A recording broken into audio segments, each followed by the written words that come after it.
Hey guys, Dealy Kamel here, and I am back at the Dealy YouTube channel. And I'm joined today by my good friend and longtime member of the Dueling's competitive community, Restar. And Hello. he we are here today to talk about a topic that is very important to us, and we think is very important to Duelings, and that is competitive dueling. And we want to help you take your first steps into competitive dueling and entering the competitive scene. So, what does this topic mean to you, Restar? Well, it means a lot to me because, when I first started the game, obviously, I think like everyone does, like you just kind of play the game, you just hit King of Games, you do like the in-game events, and you call it a day, really. But I think once you've kind of got used to that aspect of just playing and hitting King of Games like a lot, you just kind of want more out of the game, and then that's when the competitive scene comes in, and then that's when the whole nother element of the game is introduced, really. Yeah, So, yeah, I can say it's really huge, and the competitive community really goes above and beyond to bring a consistent challenge for anyone to chase. So, one of the main things that we wanted to talk about, and probably one of the most important things that you have to consider when deciding to become a competitive player, enter tournaments, any of that that comes with becoming more competitive, and that is how does your view of the game have to change, right? yeah, And the first thing that I want to say about this is because for some people, this may be like a wall, like, you don't think you can, like, change the way you play so you can become competitive. Well, how does your view of the game have to change? For most of you, it doesn't. If you've been following a lot of the things we've been telling you, playing the game to the most efficient manner, saving your gems, taking care of your resources, building decks that are proven to be good, you're already doing a lot of the the groundwork for yeah, becoming a competitive player. Building a robust account and practicing good habits and duelings as a whole. of course, yeah. And in that aspect as well, like if you've been doing that, you should be obviously all okay. But at the same time, entering the competitive scene can obviously seem daunting at first, but by the time you get used to it and you start joining tournaments, I mean, there's practically tournaments every single day. So when you're joining those tournaments, the competitive scene kind of just changes into that fun, worthwhile experience, and it kind of makes you want to keep coming back to Duel Links and keep playing the game, and it just brings a whole new, yeah, just like changes your point of view of the game entirely. Right, and just to kind of like throw back really quick back to 2 years ago when me and you first started modding some of the tournaments like the Pharaoh's Cash tournament stuff back Oh in the wow, day. There was like 1 to 2 tournaments a week. Now every single day, like you said, there yeah, are tournaments out there. It is much more accessible for you. Any time of the day, there's free entry tournaments. So definitely get out there. It's not as much of a leap out of your comfort zone as you may think. of course, yeah. And I think what's like very interesting as well is that especially like obviously like top streamers, like a prime example would be like, let's say, Decade. He obviously hosts tournaments such as the Meta Weekly, and it's very easy just to think that, oh, this is like the main tournament, everyone plays in it, and that's kind of it, when that's nowhere near like what happens. Like the amount of tournaments I can list is just like, Exactly. We got battle it's too phase, many. baby. Every Battle phase, there we day. go. Get in there. So, and it, like, even with that as well, it gives you so many like testing ground, chances to make top cut, chances to win tournaments as well. Like the whole competitive scene as well. It's just, there's players who play obviously just for money and that's it. There's players who play for bragging rights. Players just to want to get, like, just wants to be known in the community, Right. and like that is the place. This is the perfect chance to do so. Of course, in game there is the KC Cup, but that's only, when is the KCO Cup really? It's in like three Every three times months. Every three every three months. months. There we go. So like it doesn't give you that much opportunity to make yourself known in the community, but having tournaments every single day, and if you're topping or even winning, then guaranteed people will know your name, and when you're on stream as well, like people will be rooting for you, or just praising you really. Yeah, it's really just a sick experience. So we definitely recommend you to get in there. So we have broken down our tips for becoming a competitive player into three core parts for this video. Anyway, if there's other things we want to discuss, we may discuss them later.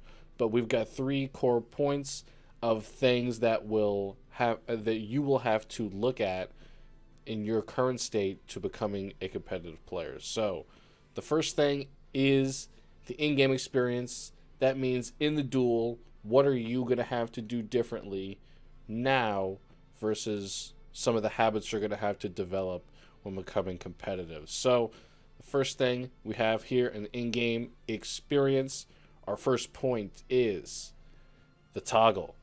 Now, the toggle is very important. I will get up into a duel real quick so I can show you what the toggle looks like. But real quick, Restar, how important is the toggle in tournaments, in King of Games, in dueling? How important is it? I mean, toggle, I think every single top tier player can agree on this, but toggle is basically your win con, honestly, because it lets you know that, can I push for lethal this turn? Yes or no. Right. What traps does he have? Oh, I think the toggle itself is very interesting because Right. it Oh, so brings first, so I hate to cut you off, but first, Yep. in your settings, to enable the toggle, you do have to go to in the settings within the duel or in duel world. You can go down here to activation confirmation and Yep. enable the toggle button. You definitely want to do this if you intend to play this game in any sense competitively, or even if you just want to get on the ladder. Definitely want to do this first, and you can continue. Of course. Yeah. So, like I was just saying, it's just understanding the toggle itself just makes like it can bring so many. It just basically it's very interesting because it's like a whole toggle could be a video itself, Right. but it's understanding. It gives you an insight essentially of what cards your opponent could be playing. Like it allows you to read set cards. It sounds crazy, but it is what it is. So the toggle itself, I think the easiest to explain it is when it flickers. Let's say I'm playing against Kamel. I have certain cards that can only be activated if the requirements are met. So let's say Karma Cup, a card that a lot of people love and hate, Mm-hmm. mainly hate to be honest. If there's only a face-up monster on Kamel's side, then I can activate it. However, let's say Kamel just sets one face-down monster, 3 set cards, could be anything, and that's his second turn.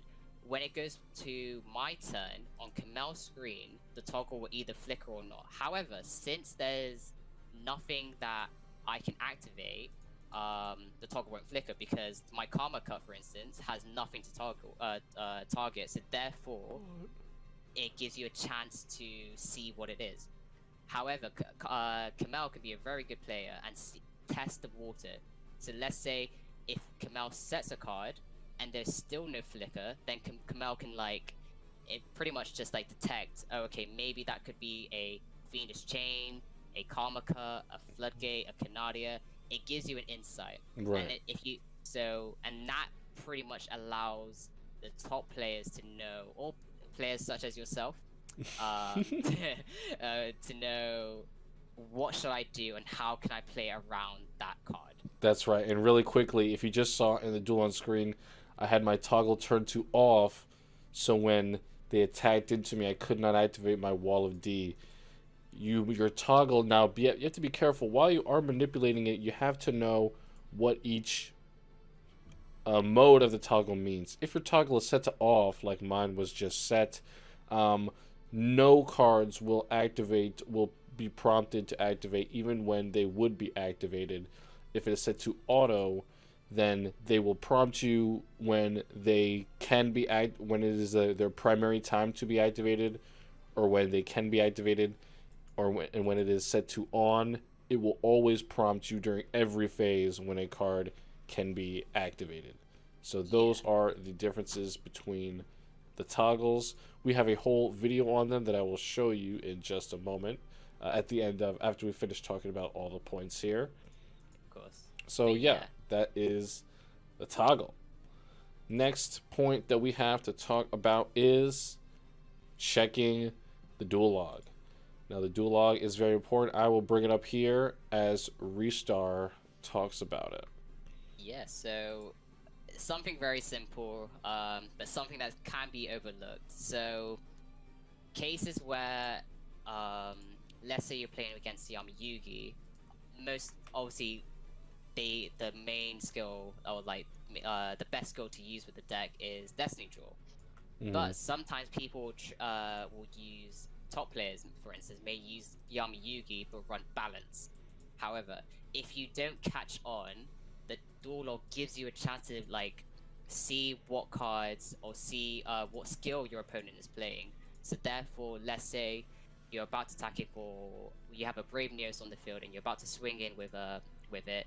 You don't have to be afraid about activating Destiny Draw because you check the duel log and you know he's playing balance. So it gives you that reassurance. It's something that's very overlooked, very small detail, but it can help you late game. And it's always nice to just have it on that side and just say, oh, okay.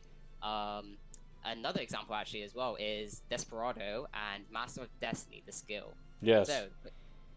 So with the skill itself, obviously you get 3 guaranteed heads. And in that case, it's always just keeping track. Sometimes you may forget because just multiple with Desperado players, they just flip their coins and they kind of hope for the best, to be honest. But if duel log, the duel log gives you a chance to just catch up and say, okay, so you activated Cup of Ace, that's 1. Twin-headed barrel dragon, that's 2. So then you know it just gives you just double checking, and like I said, that reassurance, so you know what's happening. Yeah, definitely. The duel log is very useful. Something you mentioned specifically that is something that is done in tournaments a lot, and people make this mistake all the time. If people are on Yami Yugi, for example, a lot of people make the mistake of worrying by default about Destiny Draw, and people do not check the duel log to see that they were running balance, or they forget that at the beginning of the duel they revealed balance, and they are still afraid of Destiny Draw. Also, trying to see which things are activated in which places in the chain link is useful in the duel log as well.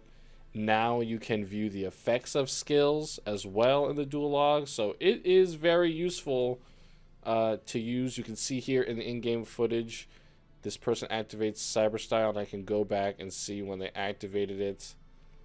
And yeah, just to pinpoint if I lose track of anything, make use of it. It's there, you know. That's pretty much all I have to say on the duel log. Yep. So moving on, we have character skills. Character skills now. I made a whole skills video, and I'll link that in the description about pretty much every useful skill in Duel Links. But for tournaments, skills are very important. Maybe your deck has another skill that may be just as viable, or you may be searching to farm for a skill, a specific skill for a deck. So, yeah, just how important are skills in tournaments. Fun fact, you can put them in your side deck, too, if you didn't know that. Yep. And that's also interesting. I think another point to add as well about character skills is just knowing when and when not to trigger those skills. So let's say, for instance, you're playing against Yami Yugi. Or actually, let's change it up. Let's say you're playing against I'll Zane. bring it up. Yeah, Zane. There we go. Zane. And obviously his skill is called Cyber Style. So I guess with his skill, if he goes below 2,000 life points, 2,000 or below those life points, he's able to activate the skill and bring out 2 Proto-Cybers. Proto-Cybers, thank you. Or 3 if he's 1,000 or 3, below. yeah, there we go. Yeah. So in that sense, it's always about, okay, I have big dominant monsters onto the field. Your opponent may force you to attack them. So let's say you have 3 monsters and you have a Brave Neos, okay? Right. The best case in this situation is you'd want to swing with your smaller monsters and just make him just Bailey, just him reach 2,000 The points. threshold, right? Yeah. Just the threshold. Yeah, there we go. Of it, so that his skill can't activate it. Because if you were to swing with that Brave Neos with that 2,600, then he may just take the damage and then use like his set cards or cards in the hands like Kite Roid just to protect him from the receiving more damage. Yeah, So manipulating life points is a huge part of utilizing character skills, and it is something that is a big part of dueling specifically, and something that you have to learn to take advantage of.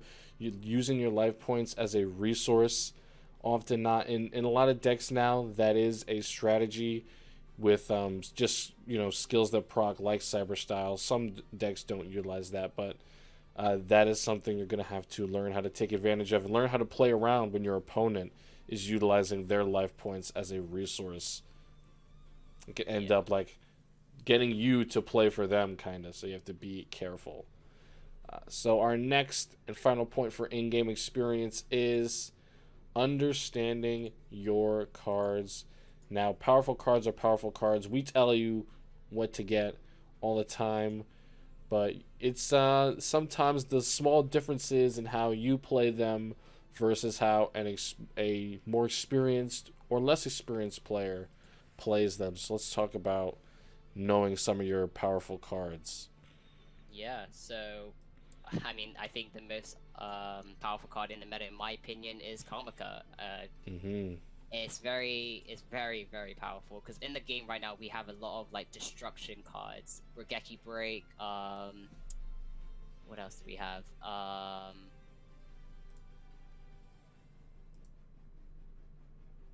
my God, Karma Card, Floodgate's very strong right now. Wall of D, seeing a lot of play against these decks like the new Invoke Neos that still only has battle outs. of course, yeah. Stuff like So that is still seeing a lot of play.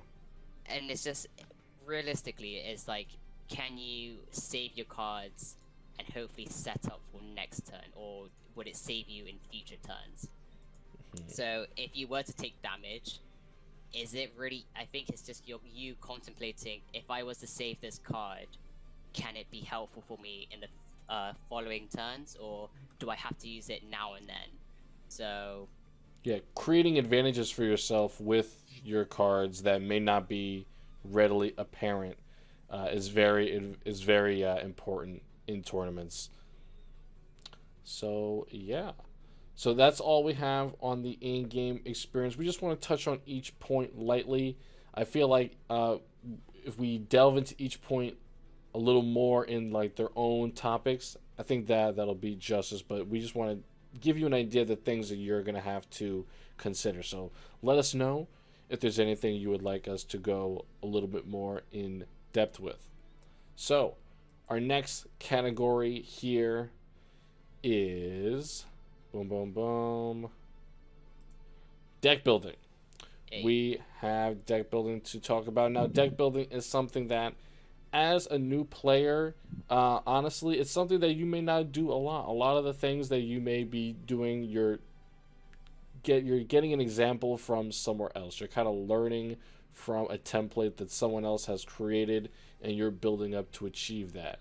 But as a competitive player, even though that may prove to you still effective in becoming a competitive player, learning how to deck build and create your own strategies and knowing when things are good and when you can create something good is very advantageous. And the first point we have there is making consistent decks. And on top of that, knowing how to make a consistent deck and what one looks like. So, Restart, what's like a consistent, what goes into a consistent deck? Is so essentially, in my opinion, I think the best way to like building the best main deck would be just thinking about what decks that if you would play against, what would be like naturally bad against you. So I think the first thing that would come to my head would be, let's say you're playing Invoked Neos, and you're seeing a lot of Noble Knights in your in tournaments that's been popping off. So you're saying, okay, here's a deck that if they do establish a field, can be very difficult and can be very annoying for me. So how about if I main deck Canadia, can that help me? So it's just those, it's all of just thinking about those techs, because there's certain metas where decks itself can still be meta, however they have to change how they build a deck. So another example would be Desperado, a new deck that just came back really thanks to Coctus being banned from the game. Right, yeah. And I do have that MCS list that you showed me here. Yep. Which is very unique for Desperado, something that many people may not think of right away, using the Machina engine with Desperado, but it in fact increases the consistency of the deck dramatically, in the sense that you do see the powerful Desperado Barrel Dragon a lot more, utilizing the discard engine of Machina Fortress to get more coin flips readily available to your hand, and then utilize them with Super Team Buddy Force Unite to bring back the Desperado. So things like that, right? Synergy and consistency, along with making your win condition, synergy and making your win condition more consistent is really what you want to look for in deck building Exactly. when you become a competitive player. I think, like, especially like a great example of this deck is an opening hand that consists of Machina as well as Desperado. Is discarding, let's say you discard Desperado to obviously summon Machina onto the field, then uses Desperado's effect to search for a coin flip card. An example would be if you go, it depends on the field and depends on what turn, but most likely, let's say you're going first, Misjudge is an amazing card to go first with. And if you have a Super Body Team Force as well paired up with that, very dominant field, because you're able to resummon your Desperado. You're guaranteed to have 3 heads, and obviously Misjudge says you only need 2 heads to negate a card effect. Can really shut down an opponent's setup for their turn 1. And at any time you can summon that Desperado as well, just in case if they do play around that Misjudge, it really kind of just puts the nail in the coffin. And it's just that consistency and the fact that you're deck thinning, you're summoning monsters, you're building a dominant field, is crazy. Yeah, that is just what makes Desperado so devastating. And really, if you something you have to think about, that is what makes a lot of these top tier decks very devastating, is that they are hyper consistent and that they can bring out their win condition and their devastating effects very regularly, and so much more regularly than other decks. So making consistent decks means bringing out decks that will allow you to bring out your win con more often, and that's going to allow you to pop off, man. That's going to make you do really well. So making consistent decks is great. Our next point is experimenting with new cards. Now, before I get into this, when I say experimenting with new cards, I mean experimenting with, you're still thinking about saving your gems, investing correctly. Experimenting with new cards means when you think that there will be value in new cards that release to the game, or when you have done your research as a competitive player, which is something we'll talk about later. Once you've collected all the information and you've decided that you want to invest in something, you want to experiment with them yourself, as well as look at how they're doing in the competitive environment, but you're probably going to want to try them out for yourself. Just something that came up, we did not think Fire Kings would be very good, right? We went into the box and we said it was bad. We roasted that box, and Fire Kings are actually doing pretty good, because some people tried it after a lot of the community said that the box was not going to be very good. So let's talk about that. Yeah, I mean, the whole point of experimenting is trying things in tournaments or even like play testing with your friends and just seeing that what works. Like what Kamel said, at first glance we see Fire Kings and we just see it as just not what it is. But I mean, in the giveaway, a prime example would be Luke Tyler. He came second place with Fire Kings. Yeah, that was sick. It's crazy. So even if people say, "Oh, this deck is rubbish," or don't even bother playing it, like it's a waste of your time. Like if you have the gems and you're willing, I think the whole point, if you're willing to invest into that box or into that archetype, then by all means do it. If it pays off, congratulations, that's the best thing you could do. If it doesn't, then that's the whole point of experiments. Is either you win, you get lucky, and you have like good results, or you don't. Like Of course, at the end of the day, Duel Links is, it's a game to be played the way you want to play it, and if you want to experiment with new cards because the resources are available to you and you don't mind, go ahead and do it. Fire Kings definitely paid off for the people that did in this meta. I have Luke Tyler's deck on screen here. And, yeah. So, our next point, I'll leave it on screen for a little bit just in case you guys want to look at it. So, our next point here is understanding the side deck. So, I should probably put a side deck on screen. But, yeah, let's talk about the side deck first, Restar. So side decks are very interesting. So obviously there's tournaments that, obviously when you're playing a lot of tournaments have different formats. Let's say 2-deck format or a 1-deck but with no side.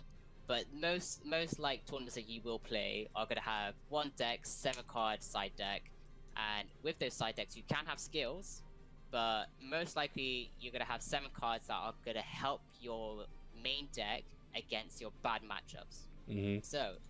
A previous meta, a meta that no one really likes to talk about, Karakuri meta, it was everywhere. And in a 1-deck format, Karakuris just run rampant. They're very strong and very hard to deal with. However, in a side deck format, cards such as like System Down, which completely like destroys Karakuris, was very dominant. So in tournaments, even tournaments to this day, against Desperados, System Down is a very disgusting card. So those cards, even Necro Valley, which is just, it pretty much just says no to any graveyard, to your any graveyard effects. Poisonous Wind, which closes down Ritual Beast. Those cards that your deck does okay against, but just needs that extra little push against. That's what side deck is for, and that's when you would add those cards. However, you need to be very careful with side deck. It could be very, very good, but it can cost you later on. Right. In the sense that if you overcommit with your side deck, and let's say you're playing against Ritual Beast, and you're like, I hate Ritual Beast so much that I'm gonna chuck in two Poisonous Wind, and then you don't see them.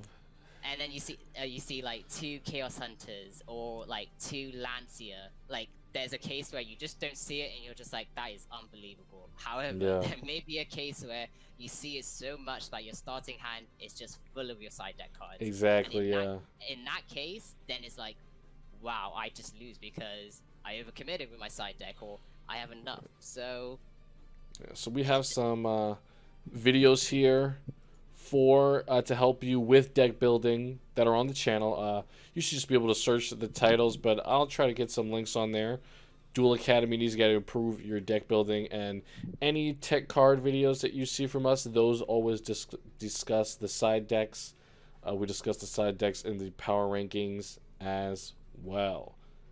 Yeah. So I think another thing to note with side deck as well is that there may be cases where your side deck is just ever changing. Like in some cases, you're not going to bring the same side deck to another tournament because I think like a prime example, let's say Fire Kings is doing very well and you're just a bit worried because your deck just doesn't do so much against it.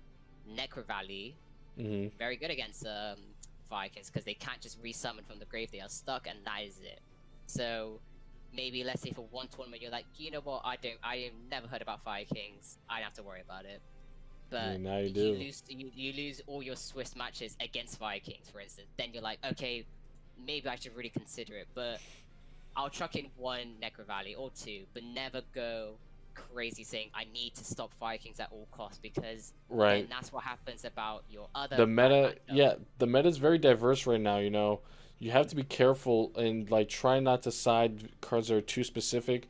Things like DD Crow, Chaos Hunter are very general, are like generally better options than Yeah, specific cards like Poisonous Winds. Necro Valley is very good. It's pretty general as well. So exactly. Yeah. So and there's even boxes where you may see it like, oh, this is great, but top tier players or players who've just been playing the game for a very long time will see that card as a side deck card straight away. They won't mhm. see it as a main deck card. And like there is cases where you could be like, oh, I want to include some of I have so many side deck cards.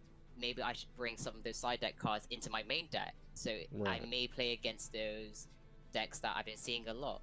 In that case, don't bother because if you like what we said earlier, if you include too many of those side cards into your main deck, if your consistency of the deck just drops dramatically because I think a prime example would be like Recruitus' build. Let's say he says, you know what, Machina, I don't really like it. I'm seeing too many like mirror matches. I might take that out for System Down.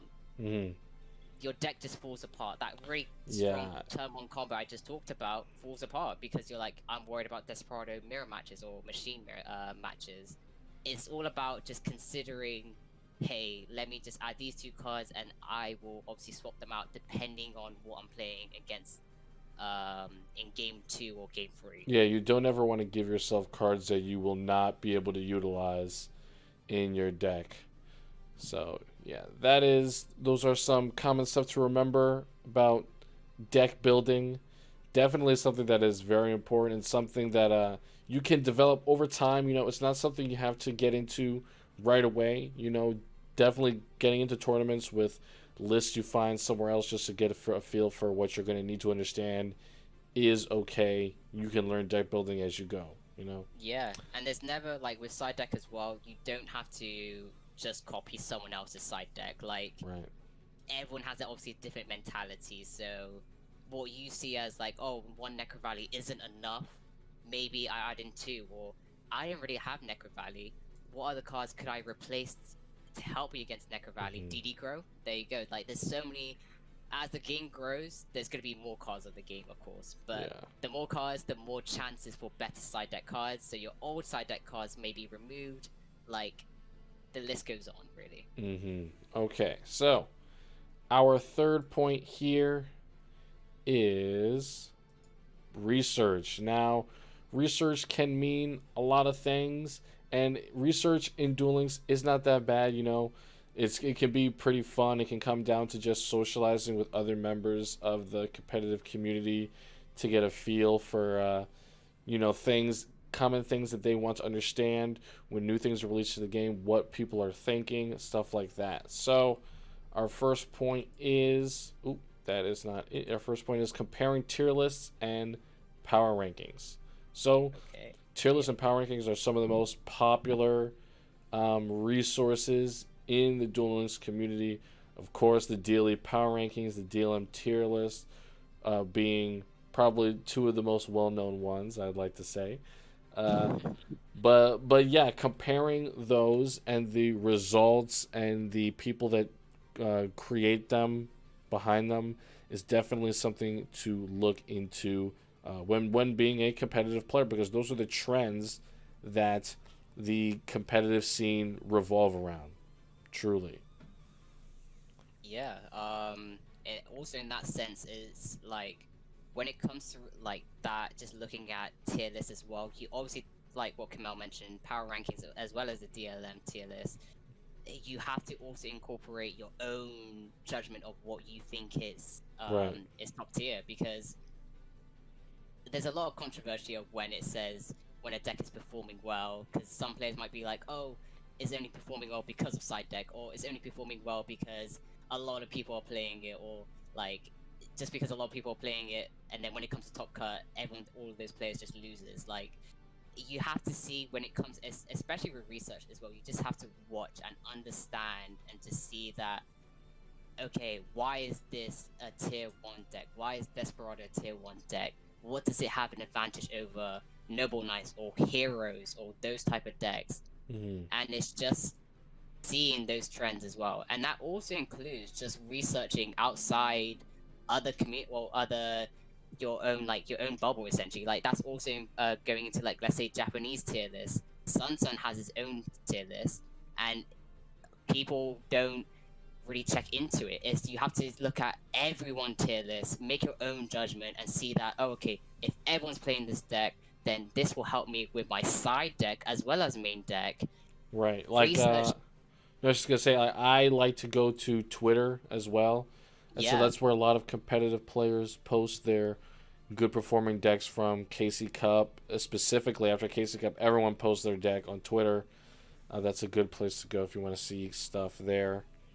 exactly. So like, there's so many forms of just of seeing what's performing well, and once you understand that, deck building, side deck, knowing your matchups become a whole lot easier when Yeah. it comes to that. So yeah. All right. So our next point here, and I do have the power rankings video up there. We do release power rankings every week on Monday, so check them out. If you want to be a competitive player, that's one of your biggest resources. So next we have explore the competitive community. And this is what we mean by this is join discords, watch streams, watch tournaments, explore the competitive community. That means enter tournaments as well, watch competitive content, ask people about their decks where they're available in discords where they're showing them. You know, that is one of the biggest parts about Duel Links, that everyone's here, you know. Discord is a very big resource that the Duel Links community utilizes. You can find the Duel Links Entertainment Discord in the description. But yeah, exploring the competitive community, that's how all of our connections were made. So yeah, Exactly, yeah. Like, really... we wouldn't be here talking about this video right now if we didn't have that access to that Discord or that links or the servers as well. Like, the whole point of the community, it branches out and it allows different individuals to make their own mini community, and then that inspires other people to make their own community as well. Like, as long as the game is healthy and the game is strong, the community is just ever growing. And I think that can go with pretty much everything, honestly. As long as the root is strong, then tree will be nice and healthy. So So yeah, totally exploring the competitive community is very important in getting other perspectives and finding something that may be helpful to you and comparing what you find all over the place. So our final...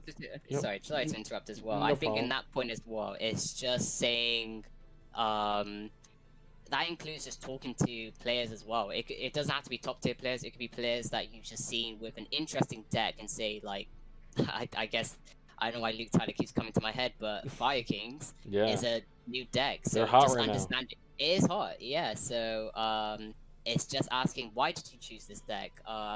Is it really worth it going into the gems? Is it a surprise element, or is it just one of those you just had a lucky streak? It's just, if you ask those players those questions, it gives you an insight, as well as it gives those players, oh, this guy knows what's up. Let's keep an eye on him, because you never know what might happen. Right.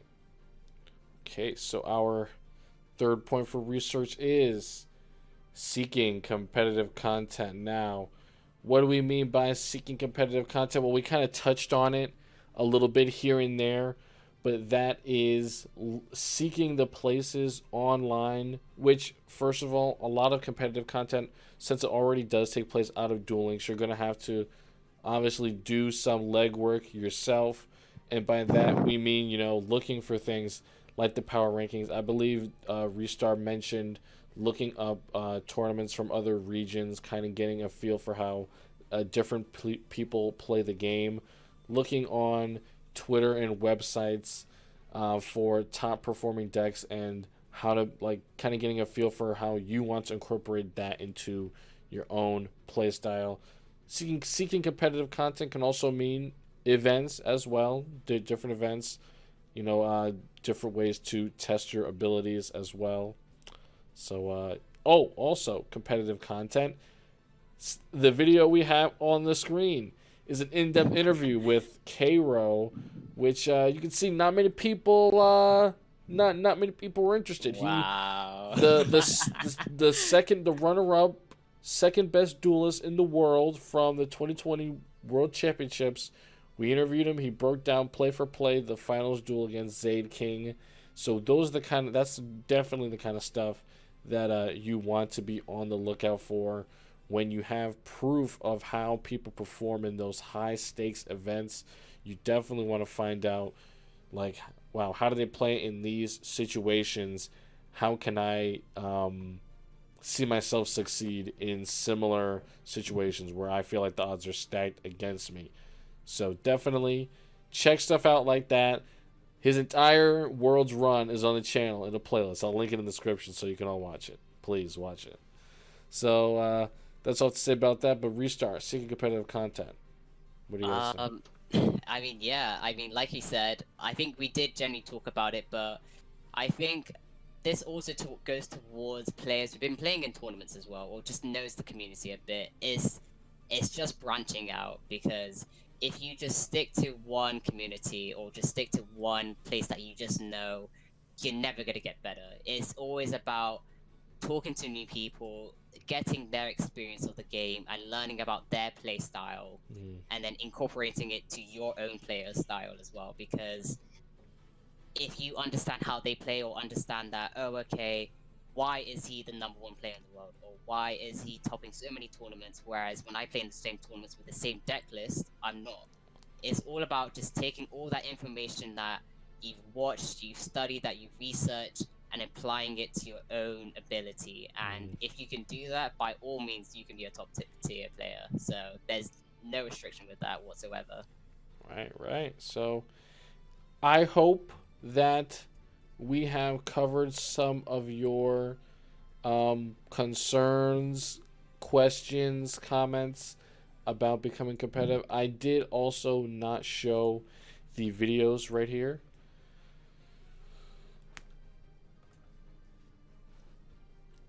Let me get them up for you. There we go. So just to go back, circle back really quickly, 5 tips to improve your dueling. This is our video on toggling, dual log, understanding cards, and our new player account is something where you will find a lot of the fundamentals from which you need to have to become a competitive player. And I think that will do it for me and Restart. Just some closing thoughts from me. I definitely think being a competitive player is one of the most enjoyable things about dueling, about Yu-Gi-Oh! In general. Being competitive and joining a community is half of the fun in the game. And in Duelings, becoming competitive, you can do it so quick, and you have such quick access to everything. You have so many chances to practice and get better, so it's definitely a lot more fun than any other Yu-Gi-Oh! Experience, I believe. So that is why I think it's so great in Duel Links, and I want more people to get into it. Yeah. Exactly. I think for myself as well, like I come back, like I have a background in the sense that I never played the TCG whatsoever. My first experience or exposure to Yu-Gi-Oh! Obviously was from Duelings. I watched a bit, some of the shows time to time, so I understand the plot and everything like that. But I guess when I got into that competitive scene and I played in those tournaments, I was obviously not understanding what worked and everything like that. But as time went on, and I think what happened, or what really got me hooked on, was a while back ago when I won my first Meta Weekly, and that feeling of just accomplishment of that, out of all of these players who've been playing this game for a very long time, or those players who spent that much time, and I just came and I read and I understood what was being said by those top tier players, or what was being reported by the tournament winnings and everything like that. It allowed me to come first place, undefeated as well with vampires. So there you go. There's no limit. Your limit is just your ability on, if can you research, can you understand the toggle, can you feel the delays when you see the hourglass as well. Like, if you take what we said in this this guide, and if you hopefully would like to see more as well, feel free to comment down below, and we can make more videos in the future. For sure. Yeah, for sure. If you just take this information and you talk to other people as well, you can absolutely be that player that you want to be, and you can see yourself winning those tournaments, guaranteed. Yeah. So thanks again, Restar, fellow Daily Mod, for joining us today in the video. Thank you. And yeah, guys, let us know in the comments what you think. What are you thinking about when you are thinking about competitive play, competitive dueling? Are you interested in it or not? Let us know, and let us know what you want to see, if you want to see anything more in detail about this topic. So yeah, I'm Kamal. That's Restar. Peace out. Take care, guys.